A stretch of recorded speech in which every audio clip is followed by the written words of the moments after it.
జగన్ వెళ్ళినప్పుడు ఏదైతే సత్యసాయి జిల్లాలో అక్కడ హెలీప్యాడ్ దగ్గర ధ్వంసం జరిగితే, ఆ ధ్వంసం జరిగినటువంటి భద్రతా కారణాల వైఫల్యం అన్నటువంటి విషయాన్ని పక్కకి మళ్ళించేసి, దానికి వైసీపీనే కారణం అంటూ, ఏ అధికారి మీద చర్య తీసుకోకపోగా, ఇప్పుడు దానికి కారకుడంటూ తోపుదుర్తిని అరెస్ట్ చేసేందుకు నిన్న పోలీసులు ఇంటికెళ్లారట.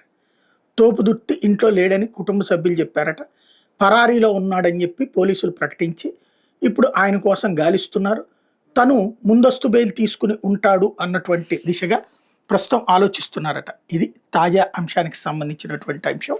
ఓన్లీ సమస్యలా ఏంటంటే, మనం జనం ఏమనుకుంటారు అని కాకుండా, మనం ఏమనుకుంటే అదే జనం అనుకుంటారు అన్నటువంటి రూట్లో పోయి గతంలో జగన్ దెబ్బతిన్నాడు. అలాగా అనిపించిన మనం అంతకంటే విధ్వంసకారులుగా ప్రవర్తిస్తే ఎంతవరకు రైట్ అనేది ఆలోచించుకోవాల్సిన సందర్భం.